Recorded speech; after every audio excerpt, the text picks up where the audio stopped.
Welcome to Satsang. So beautiful to be together. Avasparata Bhaya. Dhanyavad. I'm so sorry for how late we are starting tonight. I just really hope that all of you were in the Ganga Arati with us and watching the beautiful, beautiful children do the yoga dancing, which is how we got so late, because we were deeply enthralled watching all of these beautiful children do a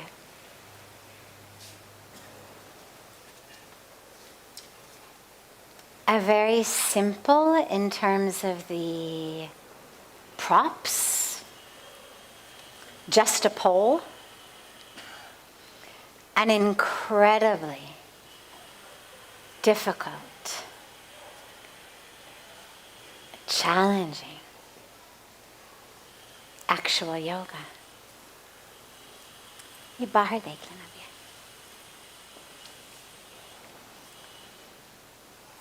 So I hope you were all there with us, witnessing it. If you were not, deep apologies that we are starting so late. But I do hope that you all come to the beautiful Ganga Arati in advance before coming into Satsang. And if you don't, you should. So it's a very sacred and a very divine way to shift from the day into the evening.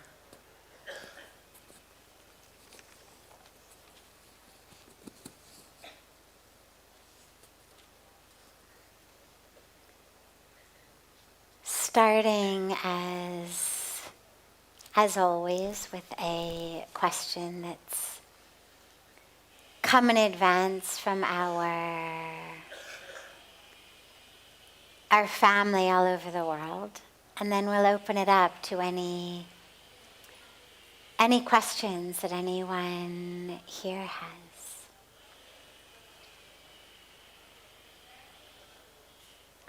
What is the meaning of my suffering?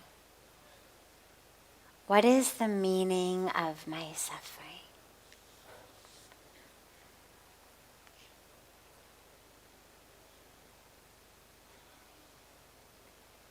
It means that you are telling yourself a story about the why of your life that has you as the star player of this story, of this drama, and that has everything that's playing a part of your drama. For example, I'm walking down the street, I trip on a stone, I fall down and conk my nose on the ground, okay? There's some physical pain, actual physical reactions and responses to a bloody nose, to a stubbed toe, to a scraped knee. The physical body is sending signals of pain, but that's only pain, that's not suffering. What then ends up happening in suffering is I say, oh my God, I cannot believe it. Why me? Why me? Look at this. I finally had a job interview. First one I've had in 6 months. Now I'm going to go in looking like a bloody mess. Why does this always happen to me? Why does the universe not want me to get a good job? It's not fair. I've been trying and trying, and nothing is working for me.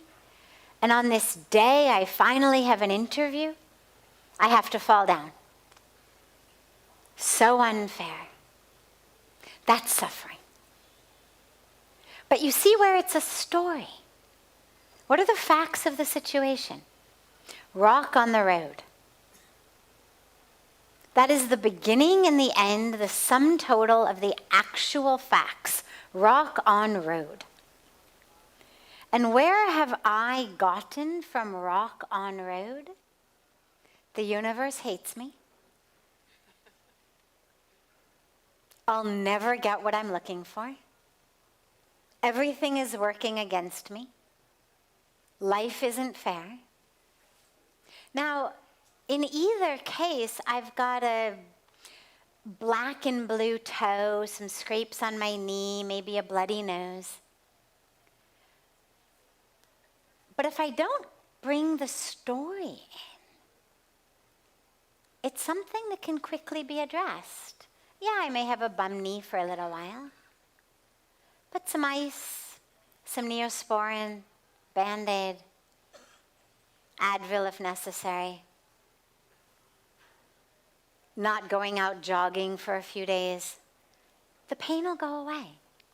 But the suffering is what kills us. Because the suffering is that which then makes me decide, forget it, I'm not even going to the interview, like, obviously there's no way I'm meant to get the job now.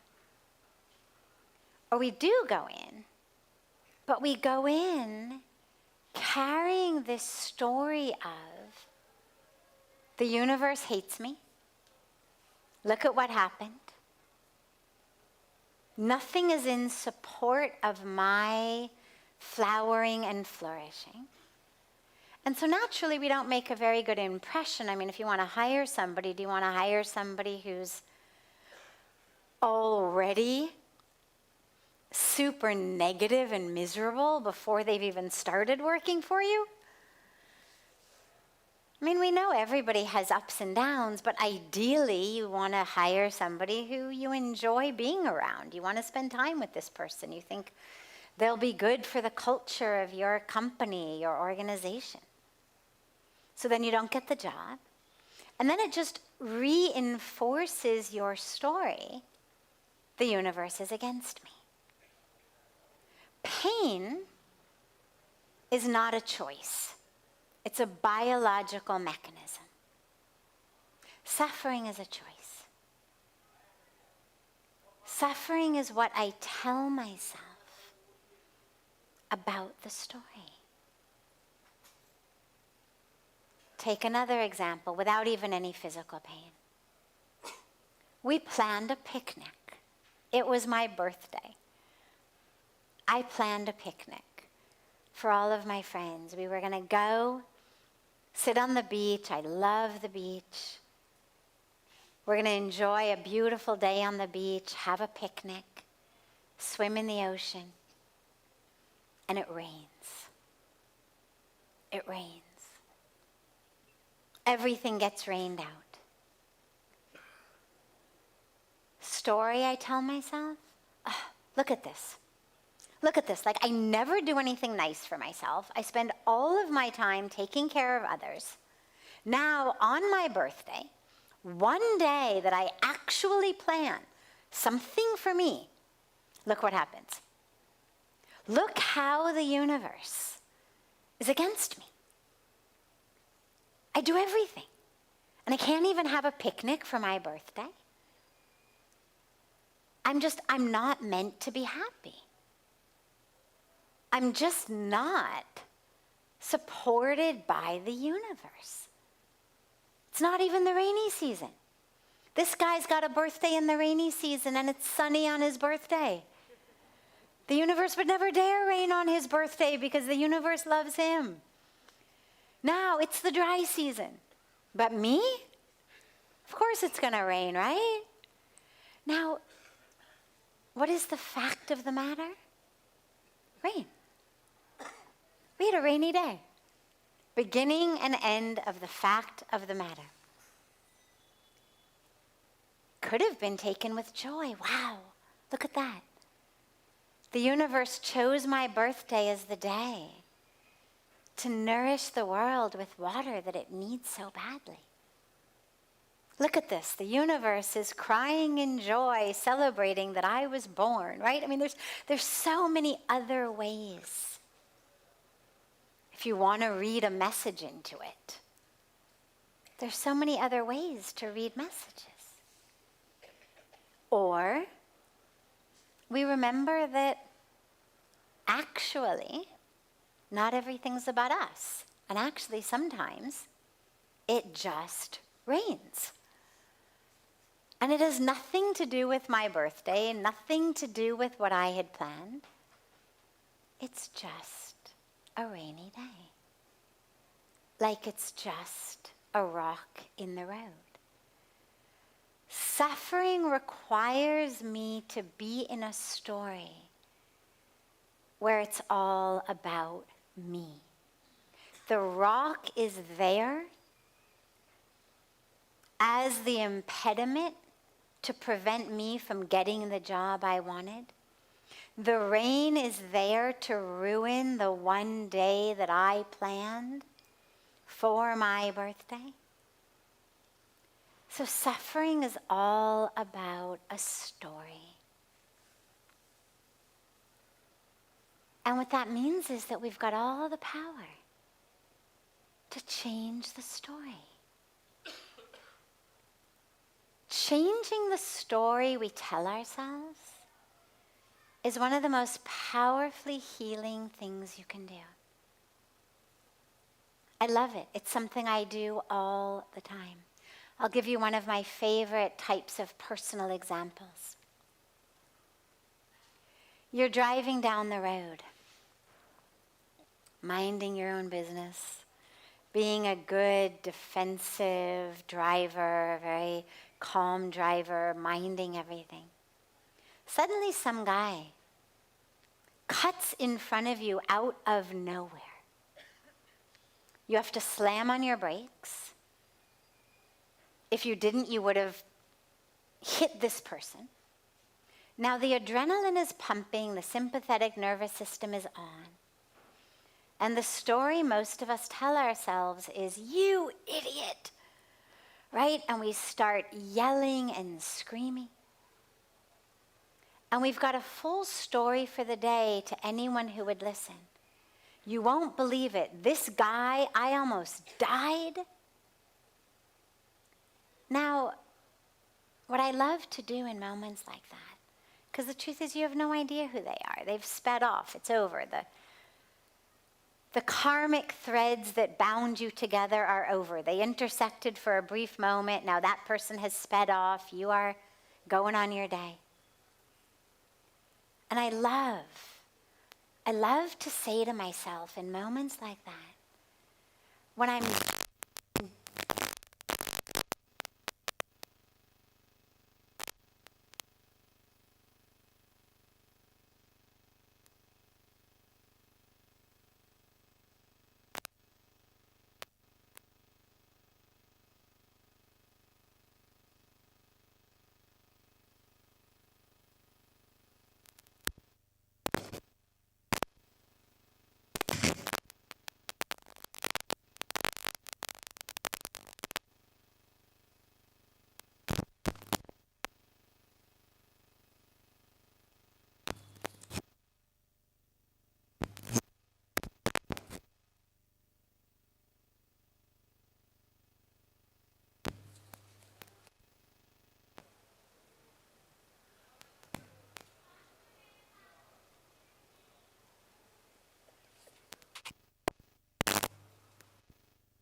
cordless, come, Kalidi.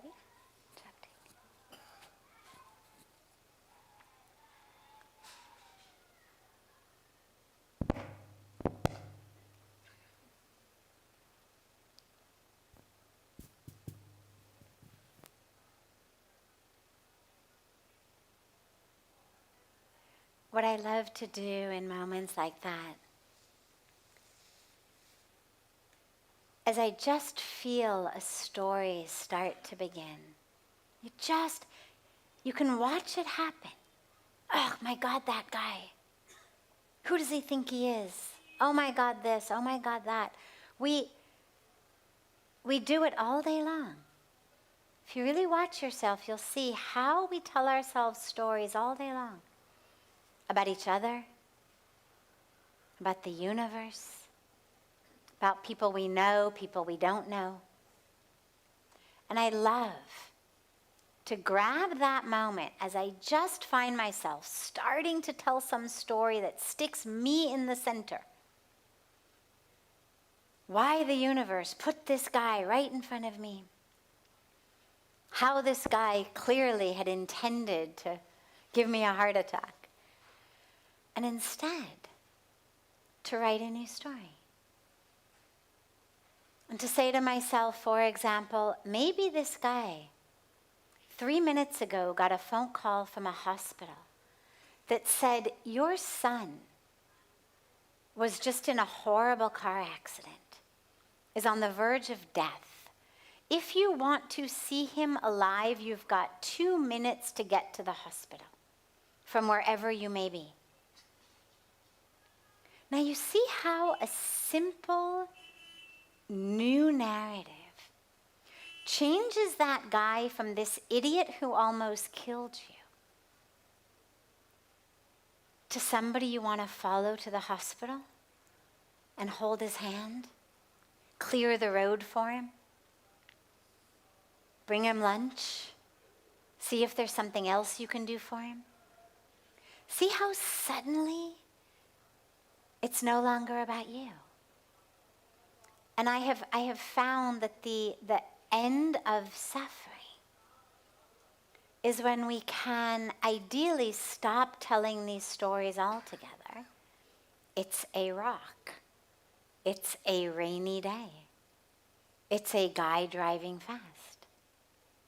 But if we have to tell stories in which we grab power to tell ourselves stories that are in alignment with how you want to feel. Has anybody at the end of the day come home ever from school or from work or from a really stressful day and said, I just want to watch a funny movie tonight? Or I just want to watch a funny TV show? Right? You have these moments when you come home and you just know I need something that's going to make me smile, it's going to make me laugh, it's going to give me a different perspective on the world. And that's your own self saying, I have spent all day long telling myself stories of suffering. Rather than waiting till you get home, rather than flipping through channels and seeing what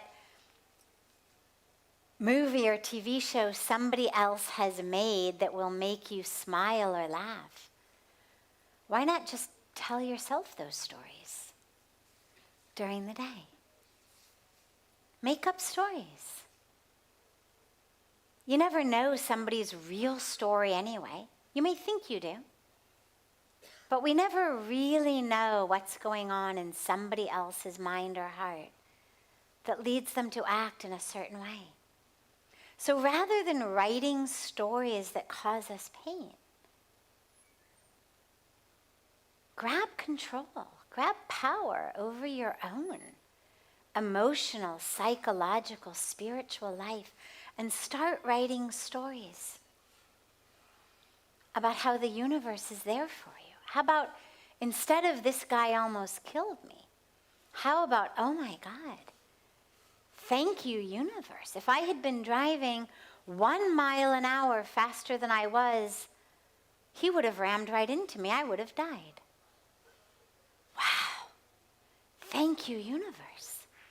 Thank you, universe, for slowing me down 1/2 mile ago that actually made me not get rammed by this guy. See, same situation. One way the universe is out to get me, one way the universe is taking care of me.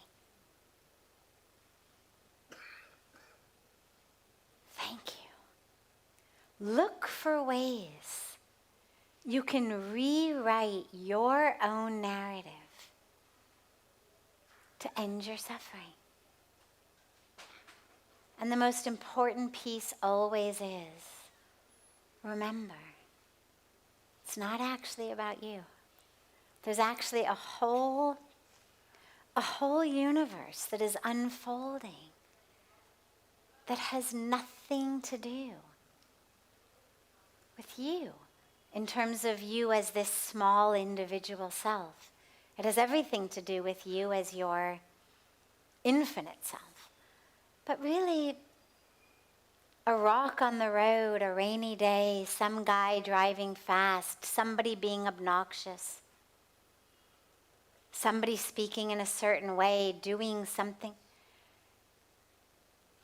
It's actually not about us. But suffering is caused because we forget that we're not always in the center. In the world of psychology, there's a little bit of a kind of a jokey colloquialism where we say that depression is the assumption that I am the piece of junk, but usually a slightly different word is used for that, but we'll say here, the piece of junk at the center of the universe. So I am a piece of junk, and I am at the center of the universe. And when you get those two things coming together is when you get depression, in many cases. So it's, I am worthless, useless, this piece of junk, and the universe is out to get me.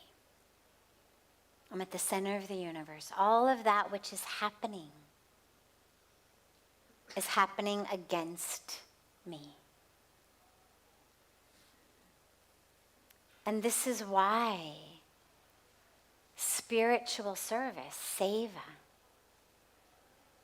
volunteer work, deep connection, is actually such a beautiful antidote to so much of that, because not only does it remind us how valuable we are and how much we have to share, but it also takes us out of ourselves and reconnects us with others and makes us remember that it's not actually all about me.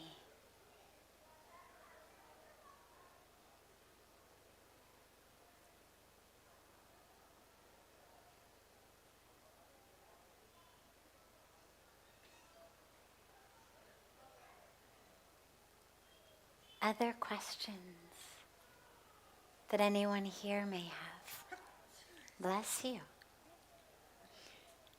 Any questions from anyone here?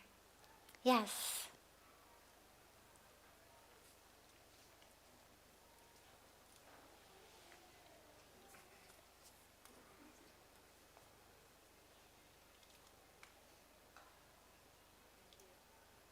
चलो नहीं अभी.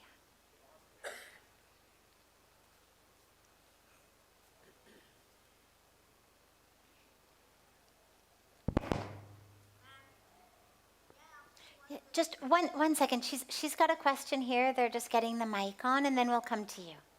Yes.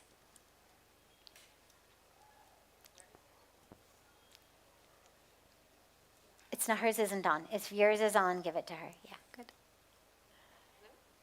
Still not on. No problem. Say it and I will repeat it. It's okay. We'll get our text sorted out by tomorrow.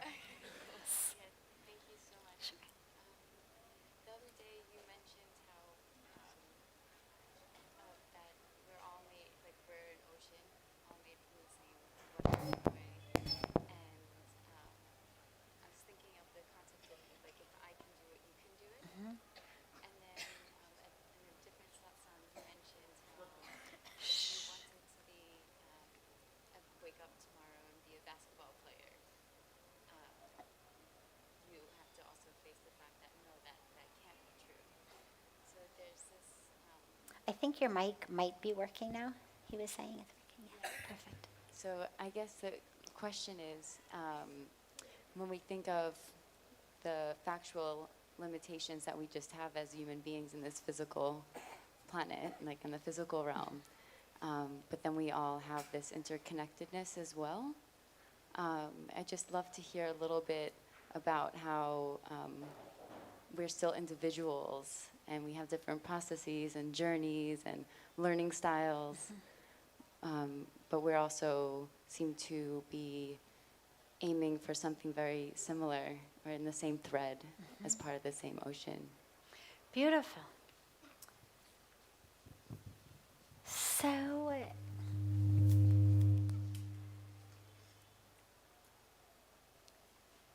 there's different aspects of who we are. We have a physical body, a size, a shape, a color, a race, a religion, a history, skills and abilities that are associated with that, whether they're directly connected to my size and shape, like the basketball player example, or whether they're simply connected to my history. Have I spent my life learning to play the piano, or have I never sat in front of a piano? Did I grow up in a family where I was pushed to become a math star or not?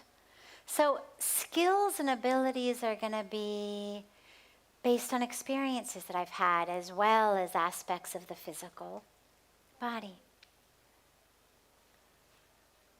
The brain is also part of the physical body.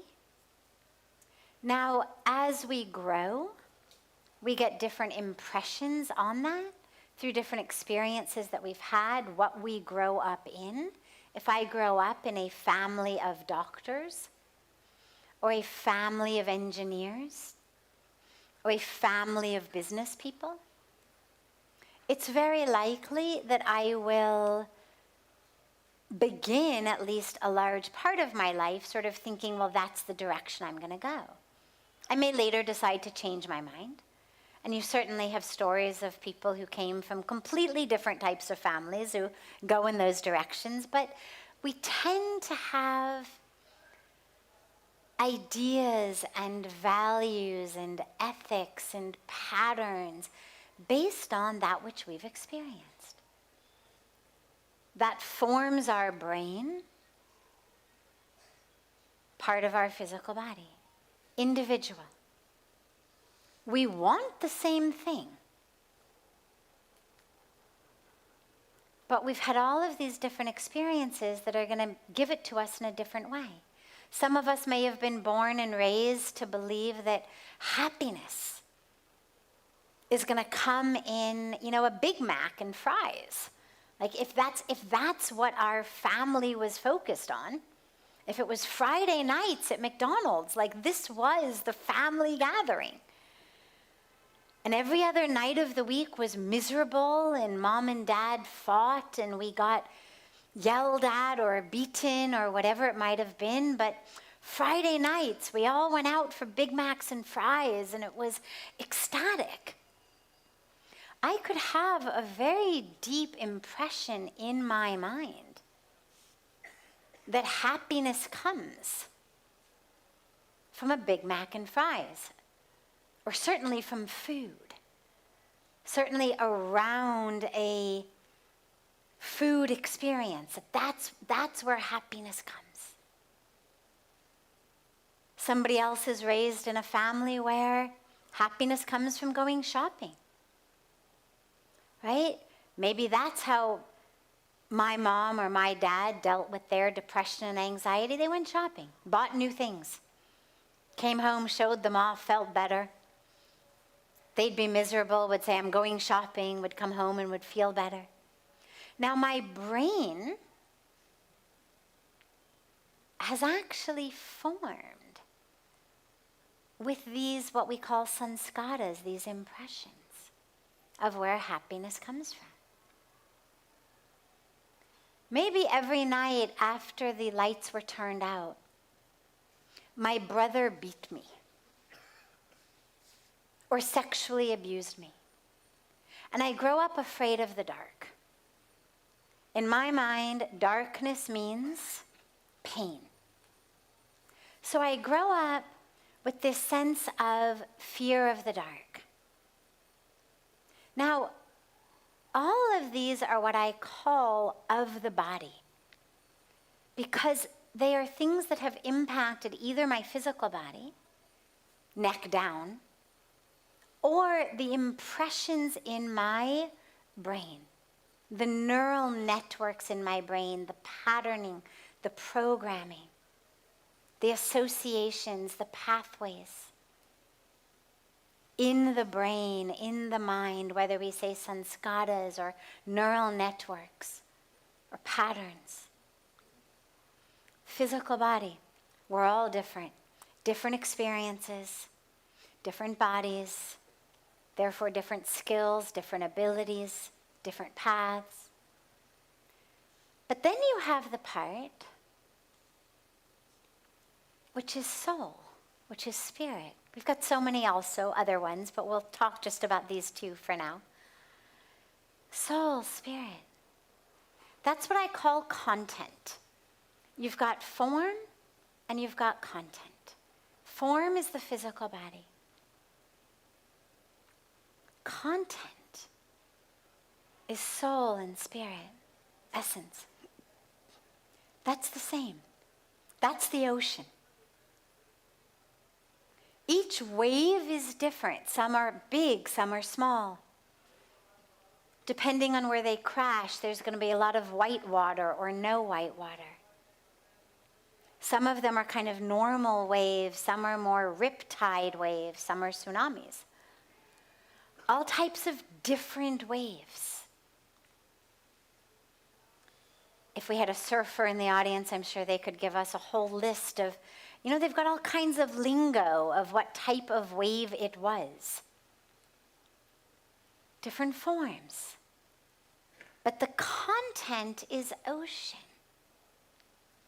In the same way, our content is soul, spirit, consciousness, divinity. And when that takes a form, like the drop evaporates and falls somewhere and is returning to the ocean in a specific form, or rising in the ocean as a wave, the content doesn't change. It's still ocean, but the form changes. And so those are two aspects of who we are. And of course we have other what we would call bodies intermediary between those. We won't go into all of them now, but we have subtle body, for example. What we call man, buddhi, ahankar. The mind, the intellect, the ego, aspects of the subtle body. Not quite the physical body and the impressions, not the soul. So on one level, we are different. On another level, we are indistinguishable. On our energetic level, we are interconnected. We are whirling, twirling electrons. Mine may be whirling around atoms that are kind of over here, that travel in this group of atoms. Your electrons are whirling in atoms that travel in that group. But as we come together, our electrons are whirling and twirling, and we're feeling each other energetically. It's a whole other way of connecting. We're neither separate, nor are we indistinguishable from each other like ocean. Energetic body. So there's all these different beautiful levels in which we are individual and one. And living in the awareness of all of that is actually the point and is the opportunity. It's not either or, it's yes and. Yes, I have this body, I have this history, I have these skills, I have these abilities, I have this individual dharma of this body, this history, this family, this race, this religion, this opportunity. And I am soul. I'm spirit. I'm divine. Never separate. Impossible to separate.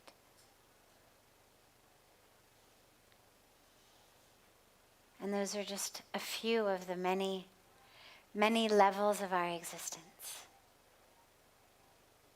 And we just get deeper and deeper. And our spiritual experience becomes a dance. Because you can go too much in one way or the other way. You can go too much in the it's all soul. And watch a child die of starvation in front of you. And just tell yourself, well, I mean, it's all soul. That's an illusion. It's all perfect. And we can miss this very human experience of knowing that we are meant to feed that child. That we are meant to bend down and give a hand to someone who has fallen and needs a hand to get up. And sometimes we can get overwhelmed in that. Oh my God, there are so many kids to feed. Oh my God, there are so many who have fallen. How can I possibly help them all up?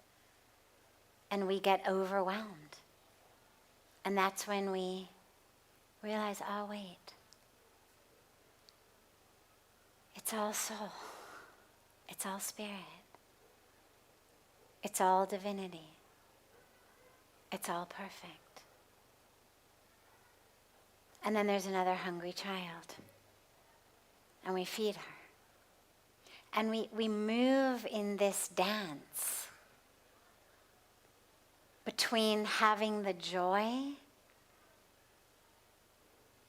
of intersecting with, interacting with the physical creation, the fragrance of flowers, the feeling of rain pouring down on us, mountain air, a bath in Ganga, a hot cup of tea, a cool glass of water, a hug, beautiful music.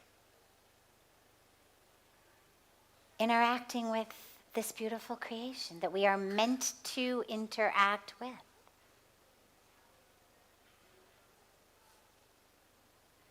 And we dance back into the awareness that actually we're not separate from it. It's all soul. They're all waves on the ocean. And then we dive deep into the depths of the ocean where there are no waves.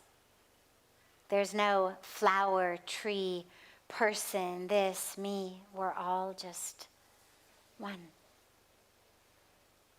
And then we emerge. And we smell the jasmine. And we hear the birds singing. And it's this beautiful dance between the appreciation of the form, the awareness of the responsibility of the form, and the experience and awareness and consciousness of the content that is ultimately formless.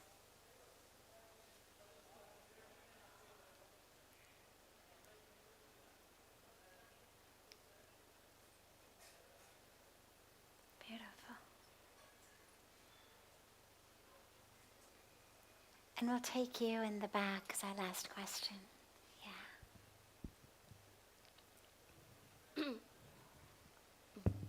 Good evening, ma'am.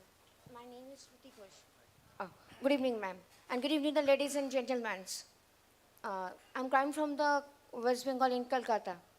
My first question is you. What is the meaning, the difference between the spiritual world and what is the meaning of the difference between universal world? And what is the meaning of the spirit? What is the meaning of blessing? What is the meaning of God?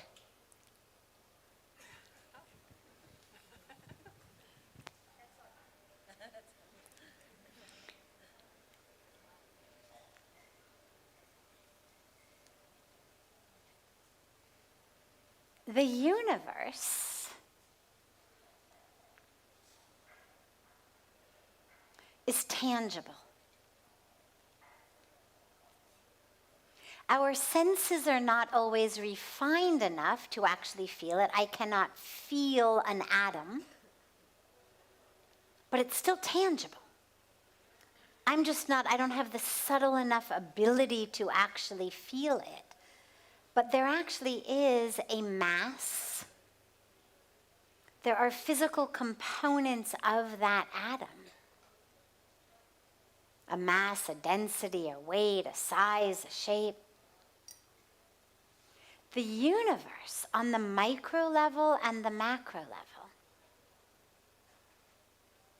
is tangible. It's specific energy. So even you take something like a black hole, okay, which is out there somewhere beyond the universe actually, but now you may not be able to stick your hand in a black hole, but there's a specific form of energy that distinguishes the black hole, for example, from the space around it. I'm not an astronomer, I'm not a physicist, I couldn't give you the details. But I can tell you that on a physical, energetic level, they can say this over here is a black hole. It is separate from this over here, which is space that is not a black hole. So the universe is tangible. Different aspects are distinguished from each other. Planets, stars, nebulas, black holes, all of the things that, we learned in 4th grade astronomy, but I don't remember all of them at the moment. But the universe is made up of so much. And it's physical. It's energy in physical form. Spirit, the spiritual world, doesn't have those individual boxes. It's intangible. Spirit is not something you can touch or hold. You can't distinguish my spirit from your spirit. There's just spirit. Here it is flowing through this physical and energetic experience that I'm going to call my body, my Jivatma. But ultimately, spirit is really one. Indistinguishable. Intangible, indistinguishable. Okay? So spirit is where we are all one, no separate parts. The universe has lots of separate parts to it. God is the creator of it all and the one who pervades the creation. So God is infinite. In the Upanishads it says, Isha vasimidam sarvam, yat kincha jagatyam jagat. There is nothing in the universe not pervaded by the divine. Everything is pervaded by the divine, from the black hole to the planet, to the blade of grass, to the rays of the sun, to me. It's all pervaded by the divine. It's been created by the divine, but created also of the divine. In Hinduism, we believe there is nothing but God.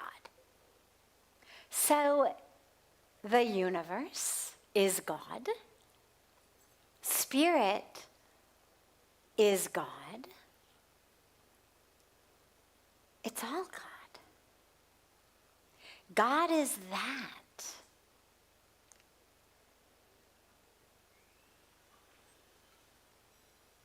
That pervades everything. Everything is that.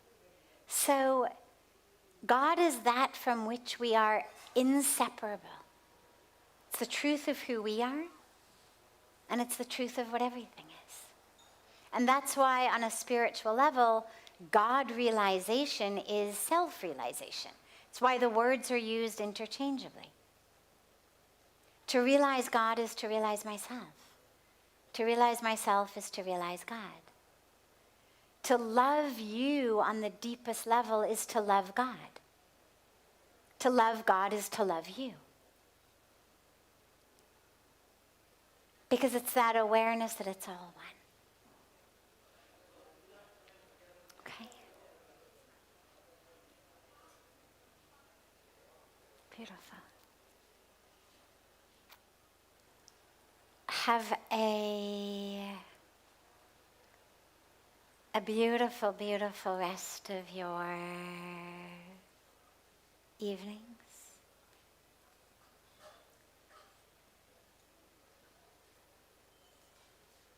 I look so forward to being together tomorrow. And so much love to you all.